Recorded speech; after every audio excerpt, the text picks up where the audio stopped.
Libre penseuse, libre penseur, bonjour à vous et bienvenue sur la chaîne de Océan de Coach. Ici Mélanie Ainaro Caveri, coach professionnel. J'accompagne mes clients à réfléchir, décider et agir, même quand ça semble difficile.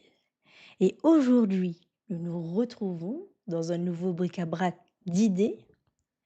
qui se veut comme la suite de ce que nous avions vu la semaine dernière sur l'arpentage. Donc aujourd'hui, c'est un retour par rapport à un événement encore organisé par la bibliothèque municipale de Lyon, à la part Dieu, qui est donc une façon encore de plonger un peu plus dans ce livre qui avait été déchiré pour qu'on puisse accéder à la connaissance, on va dire, en tout cas par le moyen de l'arpentage. Et donc c'est une façon aussi de puisque au moment de l'arpentage, pour revenir, sur cette, technique, qu'est-ce que c'est? C'est le fait déjà de réduire en pièces un livre et de partager entre les différentes personnes présentes, une partie du livre où chacune et chacun vont pouvoir lire et ensuite faire une restitution. Et là, donc c'était l'occasion, donc c'était une rencontre avec, donc une conversation entre l'autrice et une autre autrice aussi. Et donc l'événement en question, c'est, «Sortir les sorcières du grenier». Donc c'est une conversation entre Pauline Chanu et Michel Zancarini-Fournel. Et donc le livre dont il était question, c'était celui-ci: «Sorcières et sorciers, histoire et mythe, lettres aux jeunes féministes». Et l'autre livre, eh bien, c'était «Sortir de la maison hantée» de Pauline Chanu. Donc je vais profiter aussi de vous lire pour vous lire, la présentation de cet événement-là. En écho à l'exposition aux frontières du réel, le cycle Pensée critique propose des rendez-vous avec des intervenants issus des sciences pour questionner la place de l'invisible et des croyances dans notre société. À travers leurs deux livres parus récemment, Pauline Chanu et Michel Zancarini-Fournel mettent en lumière les injonctions, injustices et violences dont sont victimes les femmes dans l'histoire et à l'heure d'aujourd'hui, qu'elles soient catégorisées comme sorcières, hystériques, folles, chimères ou de mauvaise vie. L'ésotérisme est souvent défini comme l'ensemble des savoirs rejetés, en marge de la science et de la religion, alors que les représentations de la sorcellerie et de l'hystérie font la part belle aux croyances et approximations. Pauline Chanu et Michel Zancarini-Fournel mettent en lumière les injonctions, injustices et violences dont sont victimes les femmes. En ce qui concerne l'hystérie, bien que cette classification psychiatrique ait disparu du monde médical, car obsolète et à caractère bien plus misogyne que scientifique, son ancrage dans l'imaginaire collectif cause encore de nombreux dégâts et nécessite un éclairage. C'est ce que produit la documentariste Pauline Chanu dans son brillant essai Sortir de la maison hantée, comment l'hystérie continue d'enfermer les femmes, sorti en octobre dernier aux éditions de la Découverte. À partir de nombreuses rencontres avec des historiens, des historiennes, médecins, avocates, avocats ou encore des femmes psychiatrisées, l'autrice montre que ce, montre que ce signifiant flottant est avant tout un moyen de cacher les violences, dont les femmes sont réellement victimes. L'image des sorcières fait l'objet d'une exploitation contemporaine importante, mais qu'en est-il de sa réalité historique? C'est cette question dont s'empare avec brio Michel Zancarini-Fournel avec oui,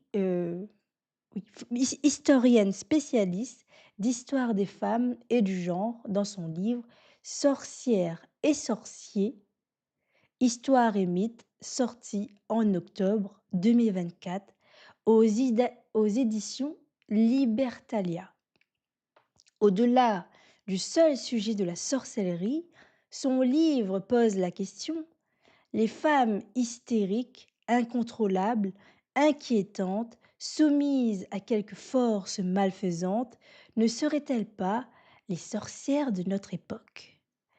Pauline Chanu et Michel Zancarini-Fournel proposeront leur analyse de la part du fantasme et des croyances dans ces représentations des femmes. Cette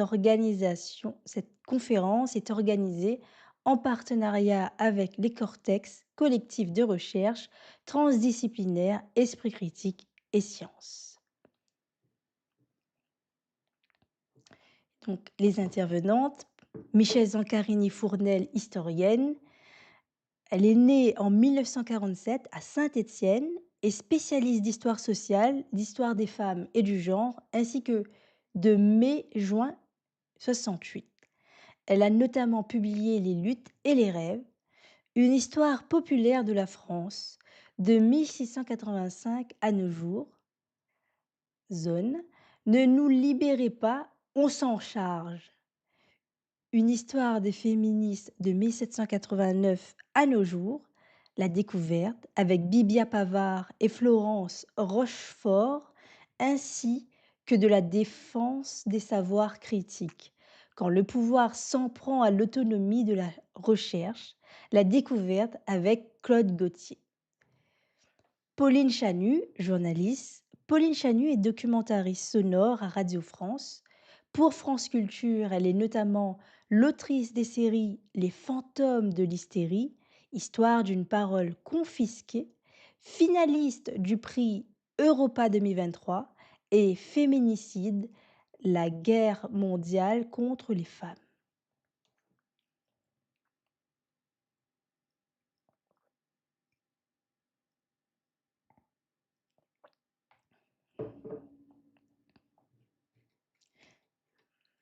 Donc cet événement a été pour moi l'occasion aussi de resituer un peu ce livre euh, que j'avais lu en partie,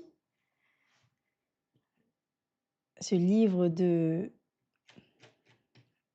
Michel Zancarini, Fournel. Et donc pour revenir un peu là-dessus, il était question, parce que dans le titre, alors le titre qui est mis en avant, c'est Sorcières et sorciers, histoire et mythe, mais il y a aussi en tout petit,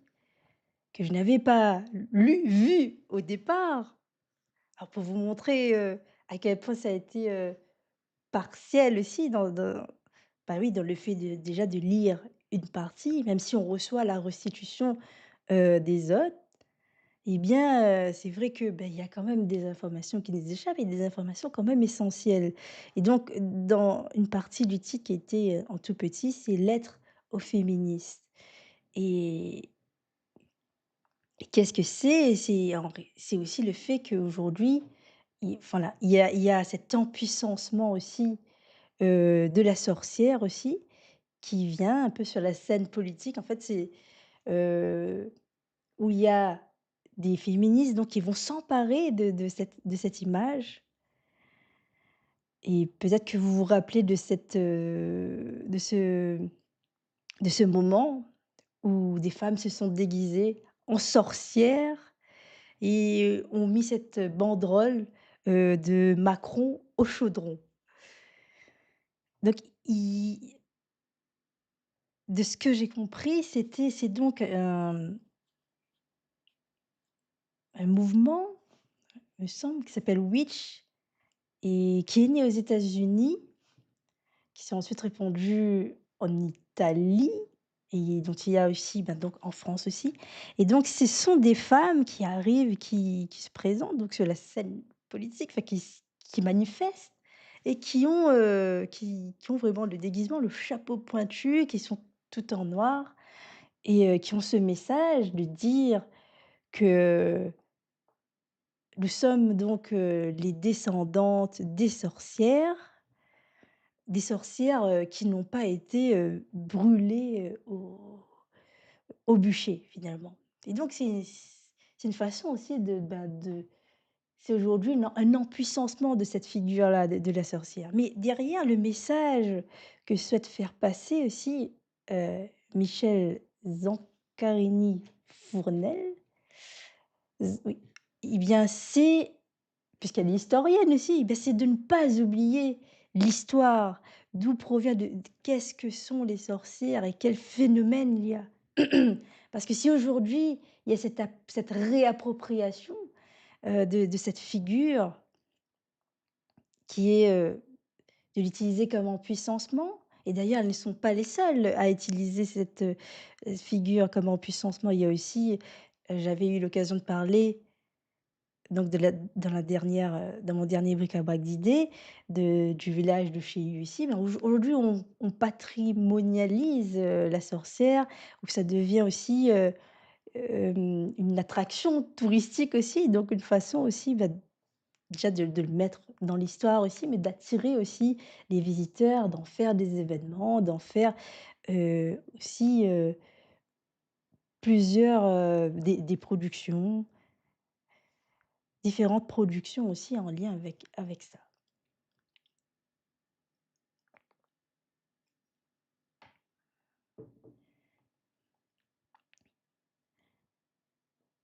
Et de ce que je retiens aussi, c'est que, la sorcellerie, elle est aussi le fait l s la oui, je dis aussi la sorcellerie parce que s sont aussi concernés les sorciers, même si il y a moins de données, il y avait aussi des sorciers qui étaient accusés et mis sur le bûcher, et donc ce sont dont il faut ce dont il est important de savoir aussi, c'est cette part de l'histoire aussi, où pour asseoir le pouvoir, par exemple, de l'autorité religieuse, pour asseoir le pouvoir, de certaines personnes, mais également, bah, peut-être du sexe masculin aussi. Eh bien, il y avait aussi, heu, ces accusations, de sorcières de façon qui arrivaient, de manière, comment dire ça? Arbitraire aussi, de manière arbitraire, et donc je vous renvoie à j'ai pu, développer ça un peu plus, dans la vidéo de l'arpentage. Je vous renvoie à le voir ça, et donc il y a vraiment, heu, il y a plutôt ici, c'est pas une histoire d'empuissancement ici, ce sont des femmes qui sont victimes et qui n'ont pas forcément de pouvoir surnaturel, mais c'est par exemple, imaginons,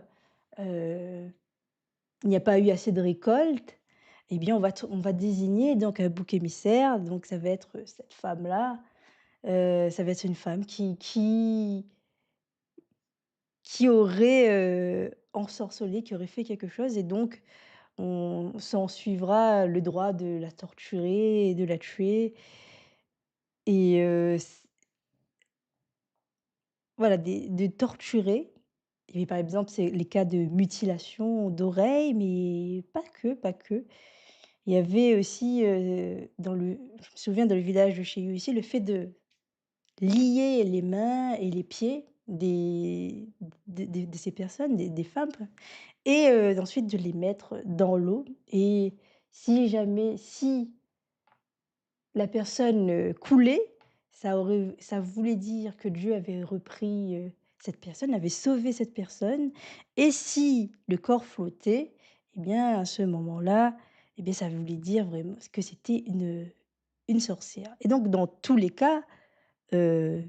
la personne, elle était condamnée à mort. Et donc cette conversation qui était l'occasion aussi de mettre en avant un autre livre et une autre autrice, donc Pauline Chany, qui va ici dénoncer les hystéries, montre aussi,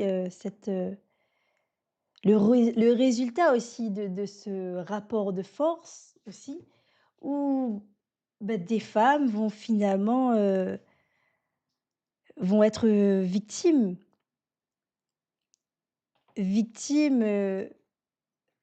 d'idéologie, j'ai envie de dire.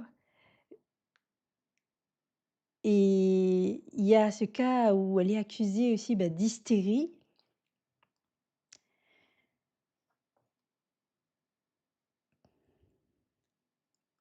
où elle va être accusée donc, d'hystérie et que à ce moment-là, il va y avoir tout un spectacle autour, de la de la sorcière, enfin de ce phénomène d'hystérie où il y a, par exemple la salpêtrière où il va y avoir, donc un médecin soi-disant qui va présenter, qui va montrer, qui va faire un peu des spectacles finalement avec, ces personnes-là, qui vont, profiter des positions de faiblesse de ces personnes pour, mettre, par exemple, quand les personnes vont avoir des convulsions, ce genre de choses, donc on va mettre en scène, enfin, va y avoir une mise en scène. Il y avait parfois même une érotisation de ces personnes-là et bah, qui n'étaient pas considérées comme des personnes quand on regarde comment elles ont été traitées, la dignité, elle n'était pas là et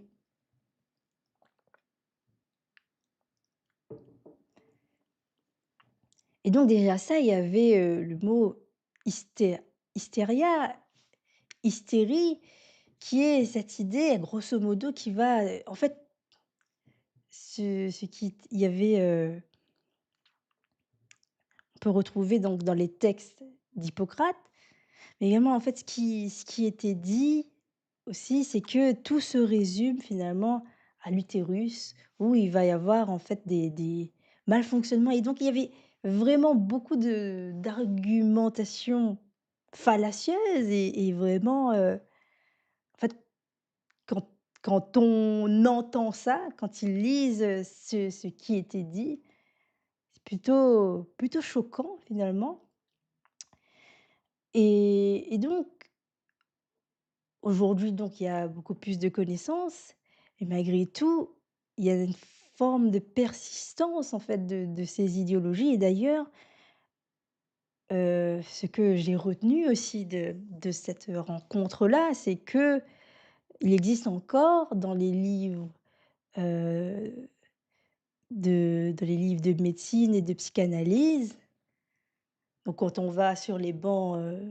pour aller apprendre la profession, eh bien, il y a encore en fait, ces données-là qui subsistent, qui sont encore, dans ces livres-là et ça a aussi des conséquences de comment on voit la femme,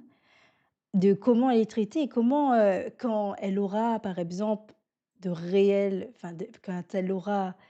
des maux, certaines maladies, on va donc, peut-être minimiser ça et mettre l'idée de la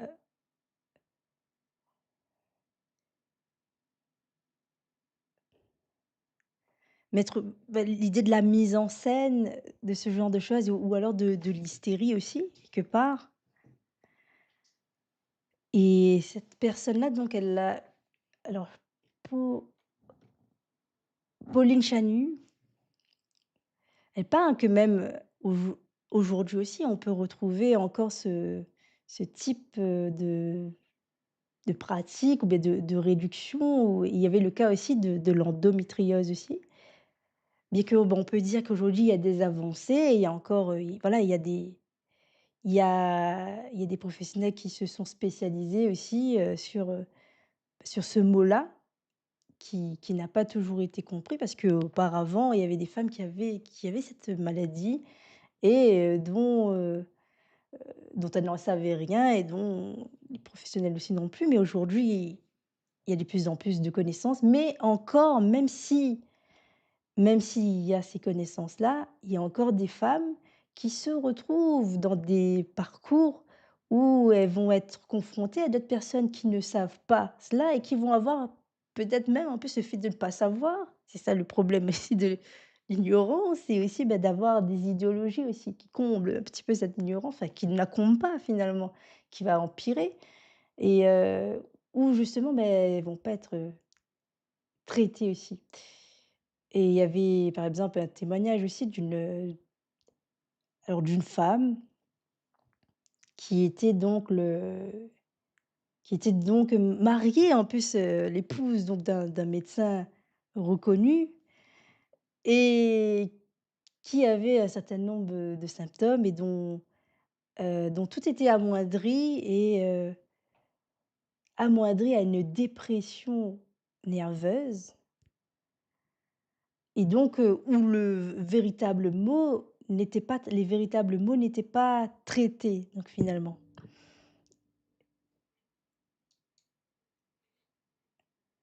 Et donc cet événement-là, c'était voilà, cette occasion aussi, bah, de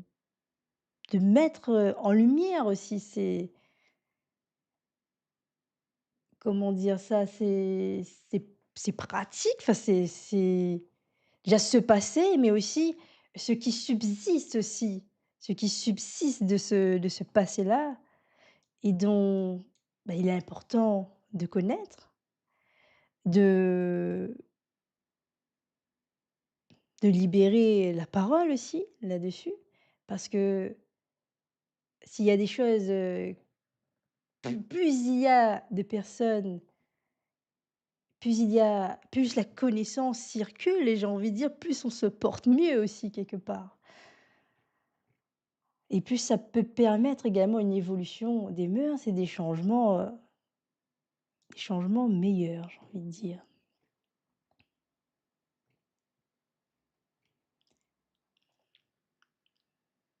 Donc c'est une occasion aussi de montrer aussi la ces pratiques, de dénoncer ces accusations, de dénoncer aussi cette exploitation, de personnes, en vulnérabilité, qui vont être mises en scène et dont finalement quand il va y arriver quelque chose, et dont quand elle aura besoin d'aide, par exemple sur des choses très concrètes, eh bien, la personne ne pourra pas accéder parce qu'on dira que c'est dans sa tête ou que c'est quelque chose qui relève de la théâtralisation ou voilà, ou cette oscillation qu'il y aurait entre le fait, de la femme de se prendre parfois pour une princesse et parfois de se prendre pour une victime. Alors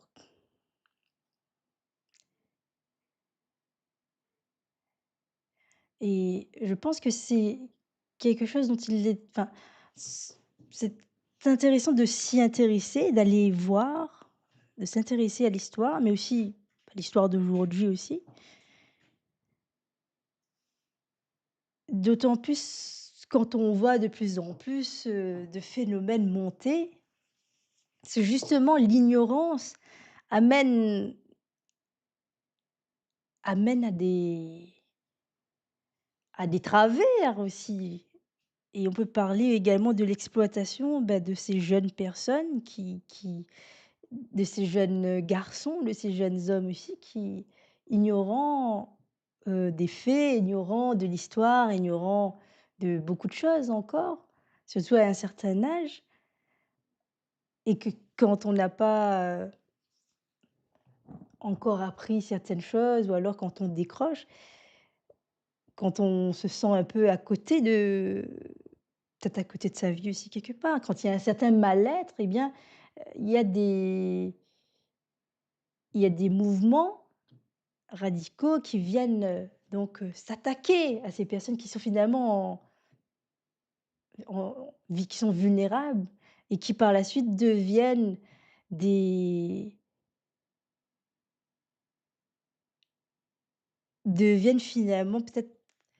une arme pour plus de violence quelque part. Et il y a par exemple le mouvement du masculiniste et où,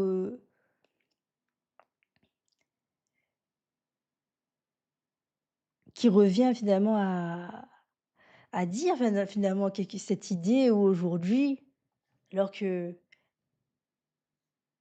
alors qu'aujourd'hui on commence à parler de plus en plus d'égalité et qu'on voilà, là où la femme avant elle avait pas de droit de vote, elle avait pas de droit et elle subissait, des maltraitances, incroyables, enfin, et bien là où aujourd'hui on est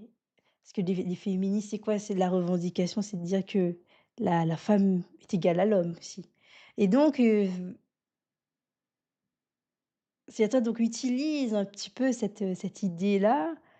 pour, dire aux jeunes garçons et aux jeunes hommes finalement que si aujourd'hui, si ça se passe mal pour vous quelque part et ben c'est parce que de plus en plus, bah, les femmes prennent sont puissance trop, prennent du pouvoir et donc vous, vous en perdez. Ce qui ce qui ce qui est gros quand même de dire pareille chose et donc eh bien certains mordent à l'hameçon. Certains mordent à l'hameçon et ensuite on montre que cette radicalisation arrive vite alors que c'était des jeunes garçons en construction. Mmh, eh bien, ils viennent vite, ils sont en capacité vite de prendre les armes pour aller détruire, des personnes, aller détruire, des femmes et il y avait aussi, bah, ce fait divers-là je crois à Saint-Étienne où il y avait une personne, un jeune qui a voulu tuer 4 personnes, 4 et donc vous voyez, c'est plutôt préoccupant et ça montre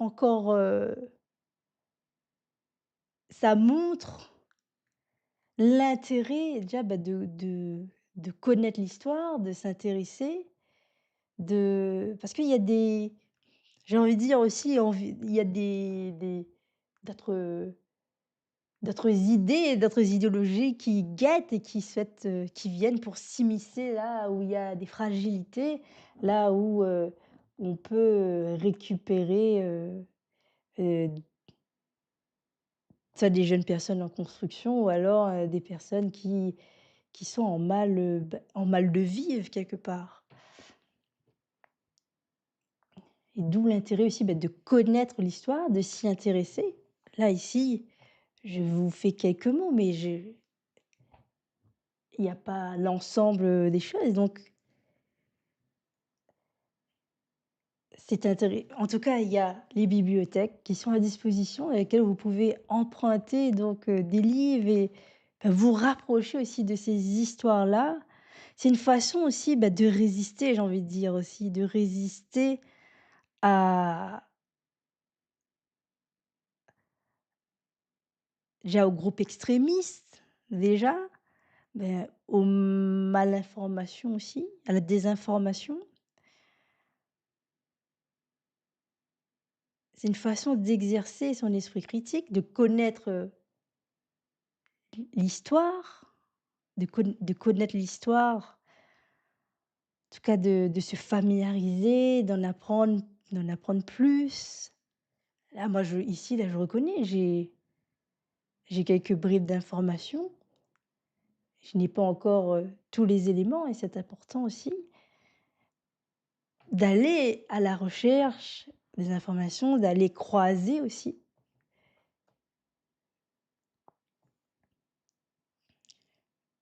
Parce que aussi, après tout, nous avons aussi il y a quelque chose dont il faut se méfier aussi, c'est ce biais de confirmation où on peut avoir des fois tendance à aller s'enfermer dans une idée, dans quelque chose, que l'on croit pour vrai, que l'on croit dur comme fer pour vrai, sans aller vérifier ailleurs qu'est-ce qui viendrait contredire ce que l'on croit? Qu'est-ce qui viendrait, est-ce que par hasard, je n'aurais pas tort? Est-ce que j'ai totalement raison? Et qu'est-ce que je vais aller voir, quelles sont les autres sources que je vais aller regarder pour voir, comment de l'autre côté ils pensent ou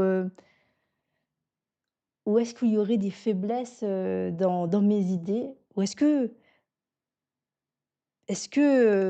par exemple, est-ce que je suis misogyne parce que je l'ai choisi ou est-ce que, je suis misogyne parce que, par rapport à ce qu'il y avait dans mon environnement et bien, je me suis construite comme ça, mais je ne suis pas allée voir plus loin. Je ne suis pas et je pense que la misogynie, elle est simple, hein, à avoir, oui, elle est plutôt simple.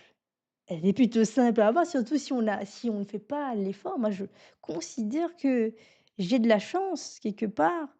d'avoir, rencontré des professeurs qui étaient passionnés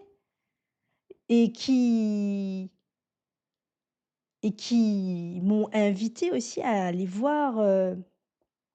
à m'intéresser à d'autres, informations et je me souviens, je parlais, de Li sur LinkedIn d'un professeur d'art plastique. Donc c'était pas un professeur d'histoire géo ou c'était vraiment un professeur d'art plastique et je lui dis que j'ai de la chance parce qu'en fait, heu,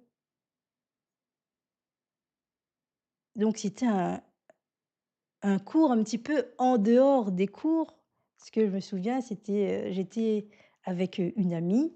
qui m'avait fait la proposition suivante, c'est de prendre les arts plastiques en option pour passer le baccalauréat et donc, bah, j'avais pas tellement envie de ça moi finalement, mais le fait que quelqu'un qui là c'est ça, c'est aussi un petit peu le coup de chance, c'est le fait que quelqu'un soit venu et m'invite à faire donc je me suis dit: «Bon, bah, pourquoi pas?» parce que oui, ça pourrait donner des points en plus, allons-y et c'était l'occasion donc pour moi de rencontrer un homme donc qui était, beh, sensibilisé et c'est pas, c'était pas un cours qui a duré très longtemps, mais disons que du fait du côté exceptionnel, ça a donné une résonance particulière à quelque chose qui peut-être qui dans le programme comme ça qui défile, n'aurait pas donné, cette, résonance-là. Parce que, c'est parce qu'il m'avait, heu, touchée aussi. C'était que cet homme-là, il était vraiment investi dans ce qu'il disait, donc c'était de l'art plastique et c'était sur, Olympe de Gouges, avec la déclaration des droits de la femme et ça je sais qu'en histoire géo, j'en avais un peu entendu parler, mais là, le fait qu'ils reviennent et qu'ils mettent, et qu'ils surlignent et donc avec l'importance qu'il y donnait aussi, ça m'a donné un peu cette curiosité-là. Ça voilà, ça c'est ça, ça a ouvert cette curiosité. Et c'est une curiosité qui est pas évidente aussi pour les professeurs à transmettre, à certains moments aussi, parce qu'ils ont un programme aussi et voilà, il y a des moments où, ben, c'est pas toujours, simple aussi et là, quelque part et ben ça a permis aussi d'ouvrir cette curiosité. Je disais que c'est simple finalement d'être, misogyne. Oui, si on n'a pas la chance de rencontrer, de faire différentes rencontres aussi, où on n'a pas la chance de voir, des professeurs passionnés, qui sont pédagogues et qui arrivent à mettre en lumière, de manière intelligible certains savoirs aussi. Donc si on n'a pas cette chance-là et c'est vrai qu'on peut passer à côté. Mais notamment, bah, avec les croyances aussi qu'on a. Moi, pour la part, je suis venue au monde, j'ai été baptisée, catholique et déjà, une chose, beh, qui m'étonnait aussi, c'était, eh bien, déjà la place de la femme qui est donnée aussi, dans ces textes-là et je me souviens où je posais des questions à ma mère, pourquoi c'est l'homme qui commande et puis, bah, voilà, ce qui m'avait été donné pour explication, c'est que, bah, il faut un ordre et c'est l'homme, voilà, c'est l'homme que Dieu a choisi pour, c'est lui, le maître, de la famille, j'ai envie de dire. Alors je comprends bien qu'il y a un ordre, mais je me dis: «Eh bien, pourquoi pas, tout comme, aujourd'hui dans la société, il y a la coparentalité et bien, voilà, il peut y avoir aussi des co-responsables aussi. C'est ça aussi, l'égalité, c'est pas qu'il y a un qui est supérieur à l'autre et s voilà et déjà, il y a des petites choses comme ça, des petits trucs comme ça. Puis il y a d'autres, idées reçues et on parlait tout à l'heure de l'hystérie, mais je ne sais pas vous si vous avez déjà entendu, des propos comme, à propos des femmes, ben là, si par exemple cette femme a une mauvaise humeur, ben en fait finalement c'est qu'elle est en période menstruelle ou enfin il y a des remarques un petit peu comme ça. Des remarques un peu, finalement misogynes quelque part. Alors que, qu'est-ce qu'on peut dire aussi, pour un homme? Quoique, ben, par humour aussi, on peut transposer ça aussi, ça ferait une égalité aussi, on peut transposer ça,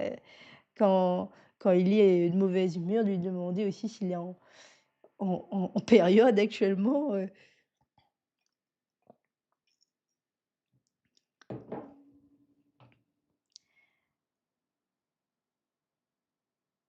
et voilà, il y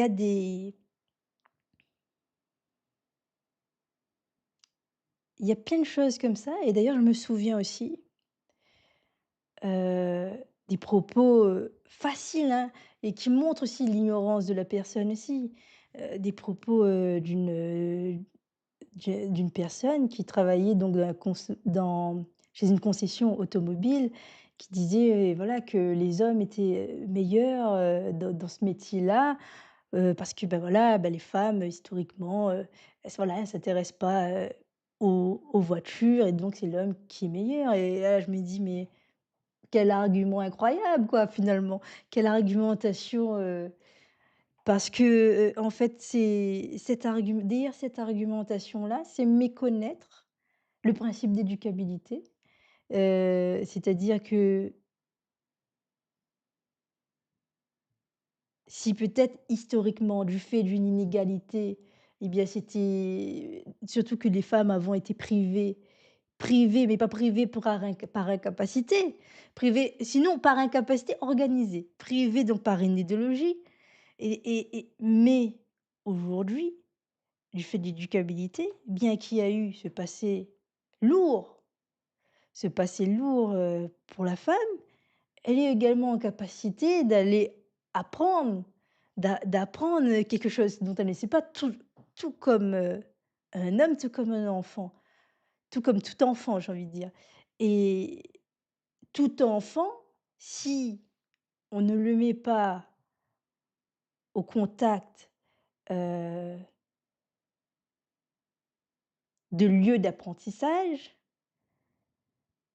et bien sûr et il ne sera pas en capacité de faire, des choses et en fait, c'est une façon finalement, encore d'asseoir, une fausse, supériorité en s'appuyant, sur une inégalité et ça sans s'en rendre compte, en fait. C'est-à-dire cette personne-là, elle est tellement ignorante qu'elle ne se rend pas compte de ce que ça veut dire. C'est-à-dire, elle met une fierté comme ça, mais c'est une fierté qui repose sur rien et c'est vrai qu'avec les des idées qui se véhiculent comme ça, c'est pour ça aussi qu'il est important aussi on parle aussi de rôle modèle et ben et c'est vrai peut-être qu'il y a certains rôles modèles, mais peut-être historiquement, il y a un endroit qui va peser un peu plus, qui va être mieux représenté que d'autres et c'est pour ça que c'est important aussi, d'avoir, cette communication, bah, de dire que c'est possible aussi, hem, aussi pour, les petites filles, pour, les femmes, que c'est possible aussi d'aller aussi vers, d'autres métiers et qu'effectivement avant, ben, il y a peu du fait de l'histoire, effectivement, il y a moins de femmes dans tel ou tel domaine, mais qu'aujourd'hui, on peut construire ces possibilités-là. C'est possible et j'ai envie de dire, c'est le principe d'éducabilité même. quelque part. Et il y a plein de choses comme ça et en parlant de témoignages,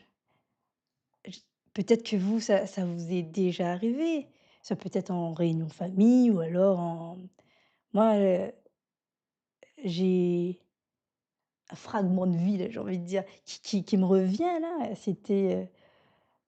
en allant à la boucherie, en entrant donc, dans une boucherie donc, il y avait, une femme qui entre et donc, je vois les hommes qui portent un certain respect à cette femme-là et enfin les charcutiers, ils portent un certain respect à cette personne-là et en fait, disent que c'est elle qui leur a transmis, qui a appris en fait finalement le travail, qu'ils ont là et puis, bah, il y a cette femme plutôt, très droite, très, voilà, très qui impose aussi quelque part et qui alors je ne sais plus pourquoi, comment, mais ah oui, mais oui, c'est du fait qu'eux, ils ont voilà, ils ont reconnu ça, que c'est elle qui avait ci et là, elle, qu'est-ce qu'elle dit? Elle dit: «Mais en fait, ça, ce métier-là, c'est un métier qu'elle n'a pas choisi. C'est un métier où, on ne lui c'est-à-dire elle, elle aurait voulu faire autre chose, mais ses parents, bah, son père a dit, voilà, elle n'avait pas mot à dire là-dessus. Alors je me souviens plus des mots exacts qu'elle a dit, mais elle le disait déjà avec une force et avec, des mots forts aussi et le fait qu'elle disait ça déjà, bah, c'était très dur à entendre pour ces messieurs-là aussi, d'entendre ça aussi, bah, que finalement c'était quelque chose, qu'elle a pas choisi et ça, c'est vrai aussi, pas que pour les femmes aussi, c'est vrai aussi pour des hommes aussi où ils se retrouvent donc à faire des métiers qu'ils n'ont pas choisis, où ils auraient aimé peut-être faire d'autres choses et où finalement c'est, l'autorité parentale qui a joué, qui a joué là-dessus et moi là-dessus, j'en sais un peu quelque chose, pas par, moi-même, mais par l'expérience de la plupart, de mes grands-parents, j'ai envie de dire, qui qui n'ont pas connu l'école, voilà, qui n'ont pas eu accès, à ce à quoi, moi j'ai eu accès finalement et quelque part derrière, c'est aussi une tragédie parce que bien que ces personnes ont développé des savoirs, bien qu'ils ont des raisonnements, il y a des choses il y a des choses qu'on ne peut pas partager, ou qui sont difficilement partageables parce que ça nécessite, un apprentissage et que, peu en fait, quand il y a eu un manque et qu'en plus il y a eu un traumatisme aussi, parce que, moi j'entendais bien ma mémé qui était vraiment profondément triste de ça, de ne pas avoir pu aller à l'école. Et quand il y a ce genre de choses-là, il y a aussi d'autres, difficultés aussi, il y a d'autres contraintes aussi et certains peuvent apprendre aussi et notamment je sais que certaines personnes ont pu apprendre aussi par le biais de la religion aussi et par d'autres biais aussi. Mais il y en a d'autres, bah, qui restent là sur ce traumatisme-là et qui ne souhaitent pas voilà, qui et puis qui se dit: «Bah, maintenant aujourd'hui, bah, c'est avec l'âge, bah, c'est vrai, on n'a plus les mêmes, possibilités aussi, à un certain âge et donc c'est aussi une tragédie et de cette tragédie-là, je crois que mon parcours à moi a été influencé.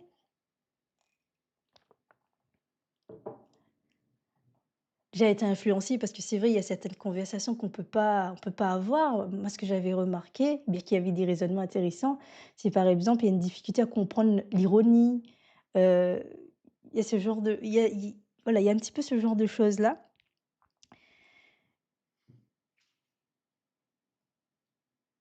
et je disais que moi, mon parcours a été influencé parce que, ma mère qui a été frappée, elle, par, cette injustice-là, elle a pu aller à l'école, elle a pu elle a pu faire un certain nombre de choses et bien, elle m'a enseigné, c'est ma mère donc qui m'a appris à lire et à écrire et donc moi, c'est pas l'école qui m'a appris à lire et à écrire, c'est-à-dire quand je suis entrée à l'école, je savais déjà lire et écrire et j'ai donc j'ai donc sauté de classe, par rapport à ça et c'est vrai que le fait déjà d'avoir un parcours comme heu, ça peut créer une forme, de différence, mais il y a aussi un truc, c'est que dans ma tête parce que ma mère, elle m'a appris aussi c'est elle qui m'a initiée avant l'école à l'anglais et donc il y a dans ma tête, cette chose-là où de dire: «Bah, l'école ça sert à rien finalement». Parce qu'en fait, ma mère, elle a pu m'apprendre ça et bien, voilà. Il y a un petit peu cette idée-là, bien qu'il y avait, quand même parfois aussi, un amour aussi, ouais, j'ai envie de dire un amour, une forme d'amour peut-être quelque part pour, peut-être pas pour l'école, mais, vis-à-vis de l'enseignant, une reconnaissance, voilà, une forme de reconnaissance. Parfois pas aussi, parce que ça dépend aussi, il y avait aussi, des professeurs, qui étaient des tyrans et donc à l'époque, certains employaient encore, la manière forte. Moi, j'ai eu droit à quelques et pour, parfois des choses,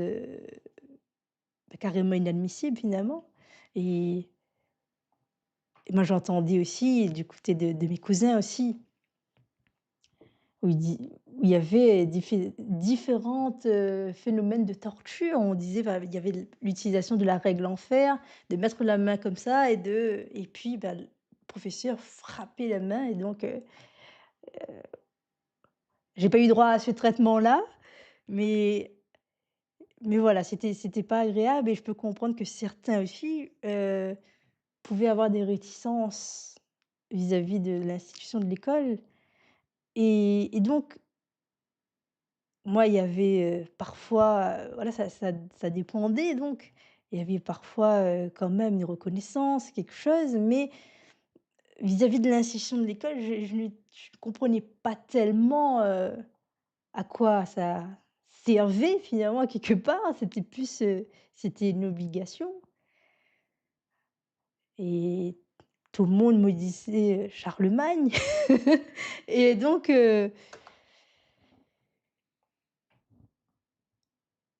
c'est après que ça devient un peu plus agréable après, dans dans certains cours en histoire et tout ça.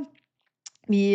ce qui m'a permis vraiment de comprendre l'école, c'est quand je n'y étais plus finalement, quand je n'y étais plus et que j'ai vu donc j'ai lu et j'ai entendu donc la parole de Serge Bamar, la parole de Alain Bentolila et la parole de Philippe Mérieux aussi, et qui montrent aussi que l'école, c'est le lieu, pour former à la République aussi, former aussi c'est le fait de côtoyer aussi des différences, le fait, heu, de côtoyer des personnes dont on n'aime pas, mais aussi, bah, de vivre ensemble, mais pas que seulement de vivre ensemble, de faire ensemble aussi et que, eh bien, aujourd'hui aussi, eh bien, il y a des programmes aussi et là, je pense à Alain Bensolila et Serge Bamar aussi avec, la méthode ACT qui va, heu, dire à quoi sert, finalement à quoi sert la lecture, à quoi ça sert l'écriture, à quoi et quel rôle ça joue pour, le développement d'une personne? Quelle différence ça fait de lire, d'écrire, de ne pas le faire? Quelle différence ça fait aussi, de côtoyer certaines idées?